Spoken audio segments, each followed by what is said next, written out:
مصر کے جو حاکم ہوتے تھے بادشاہ, ان کا لقب ہوا کرتا تھا. فرعون اس بادشاہ کا نام نہیں تھا. جس فرعون کے گود میں موسیٰ علیہ السلام پلے بڑھے ہیں وہ اس کا فادر تھا. جس فرعون کے سامنے جا کے دعوت دی ہے اس کا فادر تھا. تو فرعون یا جمع ہے فراعنہ. فراعنہ مصر کے جو بادشاہ ہوتے تھے ان کا لقب ہوتا تھا. جب یوسف علیہ السلام مصر پہنچے تھے تو اس وقت فراعنہ کی حکومت نہیں تھی, اس وقت چرواہے بادشاہ ہوا کرتے تھے. اور جب موسیٰ علیہ السلام مبعوث ہوئے ہیں اس وقت فراعنہ کی حکومت تھی. تو جس طرح روم کے بادشاہ کو کیا کہتے ہیں بتائیے جلدی, قیصر نا, اور وہ ایران کے بادشاہوں کو کیا کہتے تھے, کسریٰ. تو اس طرح یہ بھی لقب ہے فرعون, نہ کہ اس کا کسی پرٹیکولر بادشاہ کا نام تھا, یہ لقب ہے. جس طرح امریکن پریزیڈنٹ کے گھر کو کیا کہتے ہیں, وائٹ ہاؤس, اسی طرح یہ ہے لقب. ٹھیک ہے, تو اللہ تعالیٰ نے فرمایا کہ تم فرعون کے پاس جاؤ. فرعون کی جو وہاں پوزیشن تھی مصر میں وہ کیا تھی پتہ ہے, ان کا سب سے بڑا دیوتا سورج کو سمجھتے تھے اور اس کا اوتار سمجھتے تھے فراعنہ کو. جو فرعون ہوتا وہاں کا بادشاہ وہ سوریہ دیوتا کا اوتار ہوتا. جیسے ہندوازم میں جو فلسفی ہے اینتھروپومورفزم, ٹھیک ہے, جس کا مطلب ہوتا ہے کہ God takes human form to guide humanity نا. تو اوتار واد میں بلیو کرتے ہیں نا ہندوز, اوتار واد. تو اسی طرح اوتار واد وہاں بھی چل رہا تھا اور سورج کو وہ دیوتا سمجھتے تھے اور فرعون کو سوریہ دیوتا کا ایک اوتار سمجھتے تھے. ٹھیک ہے, تو چونکہ وہ فرعون کو سوریہ دیوتا کا اوتار سمجھتے تھے تو بندگی کی بھی کئی چیز بجا لاتے تھے. جو مراسم عبودیت ہے وہ فرعون کے لیے بجا لاتے تھے. استغفر اللہ. یہ چل رہا تھا وہاں پر فرعون کے حکومت میں. اور یہ فرعون تو موسیٰ علیہ السلام کے دور کا فرعون تھا, لیکن ہم کو اور آپ کو کہ ہمارے ایک فرعون سے نجات نہیں ملی ہے, اور وہ ہے ہر انسان کے نفس کا فرعون, جو سرکشی کرتا ہے, جو خواہش نفس کی پیروی کراتا ہے. تو یہ ہے نفس کا فرعون جو ہر انڈیویژول کے ساتھ تولا تولا ماشا ماشا ہے. تو مت سمجھیے گا کہ فرعون سے فرصت مل گئی ہیومینٹی کو. یہ نفس بھی فرعون کا کام کرتا ہے اور بغاوت کرتا ہے, ٹرانسگریس ہو جاتا ہے اور اللہ تعالیٰ کے احکام کو نہیں بجا لاتا ہے, اور نافرمانی سرکشی کی حد پہ پہنچ جاتی ہے. رب کی نہ ماننا, نافرمانی اور رب کے خلاف اپنے مزاج کو بنانا اور اپنے پورے سسٹم کو بنانا, یہ سرکشی ہے, بہت بڑی والی سرکشی ہے. کیونکہ اللہ تعالیٰ نے پیدا کیا, اس جسم پر بھی اللہ کا حکم لگنا چاہیے, اور یہ پورے کائنات کو پیدا کیا ہے. ایکچولی سب جگہ اللہ کا ہی حکم لگا ہونا چاہیے. کوئی اللہ کے مقابلے میں اپنا حکم لگائے تو یہ بغاوت ہے, اور یہ بغاوت ہر سول کر رہا ہے کہ رب کی نہ مان کے اپنی منمانی کرنا چاہتا ہے. تو اپنے نفس کے فرعون کو کچلیں, اسے زیر کریں بلکہ نکال کر پھینک دیں, اور اپنے مزاج اور اپنی عادتوں کو اور اپنے نفس کو اللہ کا مطیع فرما بردار بنائیں پلیز. اگلی آیت ہے, اور اگر یہ آیات ہم نے ریسائٹ کی تو آج 2 بار ہو جائے گی. اگلی آیت ہے آیت نمبر 25. قال رب اشرح لی صدری. موسیٰ علیہ السلام نے عرض کیا, اے میرے پروردگار میرے سینے کو کھول دے. ریسائٹ کر چکے ہیں نا. کیا ہے کہ ہر ایک داعی کو اور ہر ایک خطیب کو یہ آیات 25, 26, 27, 28 یہ 4 آیات یاد ہونی ہی چاہیے. یہ بہت بڑی مشنری آیات ہیں, اسپیشلی بولنے سے پہلے. ٹھیک ہے، حالانکہ اس میں مشن کی ایک بہت بڑی گہرائی بھی ہے. تو موسیٰ علیہ السلام کو جب اتنے بڑے مشن پر بھیجنے کا اللہ تعالیٰ نے آرڈر دے دیا کہ موسیٰ جاؤ فرعون کے پاس، وہ بہت سرکش ہو رہا ہے. تو اب موسیٰ علیہ السلام کو رسالت پر فائز کیا گیا تھا. انہوں نے اپنا فخر جتانا نہیں شروع کر دیا، بلکہ اللہ کے انبیاء اور اللہ کے مخلص بندے جب بھی کوئی ڈیوٹی پر بھیجا جا رہا ہوتا ہے تو وہ فرض شناسی کی وجہ سے وہ بہت زیادہ سیریس ہو جاتے ہیں اور مشن کی کامیابی کی دعا کرنے لگتے ہیں. تو ان کو فوراً اپنی کمزوریاں یاد آنے لگیں کہ مطلب وہ ان کا سینہ بھجنے لگا. یہ ایک بہت سنسیئر اور بہت فرض شناس انسان کی پہچان ہے کہ ذمہ داری ڈالا جائے تو اندر سے تھوڑا سا تنگی محسوس ہو. اس بات کی نیگیٹو تنگی نہیں، اس بات کی تنگی کہ پتہ نہیں اتنی بڑی ذمہ داری میں پوری طرح نبھا پاؤں گی کہ نہیں. ہاں، تو ان کو اپنی کمزوریاں یاد آنے لگیں. انہوں نے اپنے رب سے ایسی بڑی دعا کر ڈالی جو رہتی دنیا تک کے لیے ایک داعی اور ایک خطیب کے لیے ایک ضرورت بن گئی. کہا رب اشرح لی صدری، اے میرے پروردگار میرے سینے کو کھول دے. شرح صدر کا کیا مطلب ہوتا ہے؟ کھول دے، آپ لوگ بتا رہے ہیں، ہم اس کی میننگ پوچھ رہے ہیں، لٹرل میننگ نہیں پوچھ رہے ہیں. ٹھیک ہے، سینے کو کھول دینا یہ شرح صدر کا مطلب ہوا. لیکن صدر قرآن حکیم میں اکثر عقل کے لیے آیا ہے، انٹیلیجنس کے لیے. صدر کسی جگہ کے سینٹر کو بھی کہتے ہیں نا، تو سینٹر ایکچولی مائنڈ ہے. تو انہوں نے موسیٰ علیہ السلام نے دعا کی کہ اے میرے رب میرا شرح صدر کر دے، یعنی میرے ذہن اور میرے فکر میں اتنی وسعت دے دے کہ یہ جو برڈن آپ ہمارے اوپر ڈال رہے ہیں، اور یہ نیگیٹو برڈن نہیں، یہ جو ذمہ داری کا بوجھ ڈال رہے ہیں میں اس کو بیئر کر سکوں. تو ان کو جو ٹائٹنس فیل ہو رہی ہوگی جیسے کہ ہم کہہ رہے ہیں، اور یہ نیگیٹو ٹائٹنس نہیں ہے بلکہ فرض شناسی کی وجہ سے جو سینہ بھیج رہا تھا کہ اتنا بڑا کام فرعون کے سامنے جانا ہے جو اتنا ظالم ہے، اس کے سامنے اللہ تعالیٰ کی وحدانیت بیان کرنا ہے. اور چیلنج یہ نہیں ہے کہ وہ جان سے نہ مار دے، چیلنج یہ ہے کہ حق زیر نہ ہو جائے، اس کے ظلم کی وجہ سے حق کا غلبہ پوری طرح سے رہے اور میں پوری طرح سے یہ ذمہ داری نبھا پاؤں.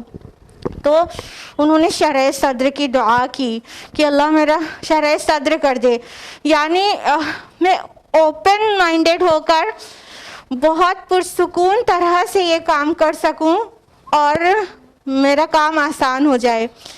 آگے فرمایا وَيَسِّرْ لِي أَمْرِي، اور میرے اس کام کو میرے لیے آسان کر دے. اور یہ ہے دعوت کا کام جو موسیٰ علیہ السلام کے ہینڈ اوور کیا گیا تھا، اور یہ ہے مہم کی کامیابی کی دعا.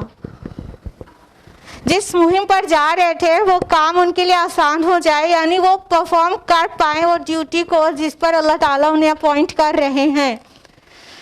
تو یہ مہم کی کامیابی کی دعا ہے. اور یاد رکھیے گا کہ یہ انبیاء علیہم السلام کی سنت ہے کہ آسان راستے کو پسند کرتے. تو آسان راستے کو چوز کرنا کوئی کام چوری کی بات نہیں ہے. ہمارے پیارے نبی محمد رسول اللہ صلی اللہ علیہ وسلم بھی آسانی کو ہی اپنے لیے بھی پسند کرتے اور امت کے لیے بھی آسانی کو ہی پسند کرتے. تو موسیٰ علیہ السلام نے دعا کیا کہ ان کا جو ٹاسک ہے وہ ایزی ہو جائے، ان کے لیے وہ آسان ہو جائے، تاکہ وہ جس مہم پر جا رہے ہیں اس کو سکسیسفلی پرفارم کر پائیں. وَاحْلُلْ عُقْدَةً مِّن لِّسَانِي، اور میری زبان کی گرہ کو کھول دے، یفقہوا قولی، تاکہ وہ میری بات اچھی طرح سمجھ سکیں. اب اس آیت کا کیا مطلب ہے کہ زبان کی گرہ کو کھول دے؟ بتائیے، کون بتائے گا؟ ہاں، تو آج ہم آپ لوگوں کو بتا دیں، یہ جو کہا جاتا ہے کہ موسیٰ علیہ السلام کی زبان میں لکنت تھی، یہ بہت ہی بیس لیس بات ہے.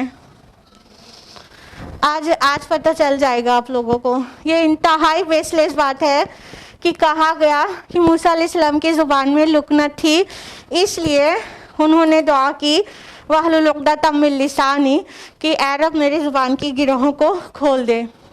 Because he was a اسٹیمرر.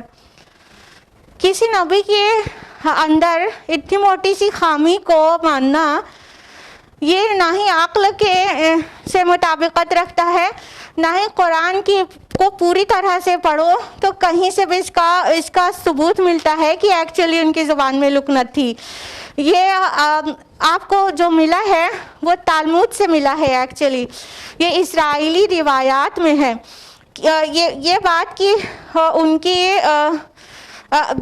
زبان میں لکنت تھی یہ تورات میں بھی ہے اور اس کی پوری سٹوری تالمود میں ہے. تورات میں book of Exodus chapter number 4 verse number 10 میں لکھا ہوا ہے کہ موسیٰ علیہ السلام کہتے ہیں کہ ان کی زبان میں لکنت ہے، ان کی زبان کی گرہ کھول دے کیونکہ ان کی زبان میں لکنت ہے.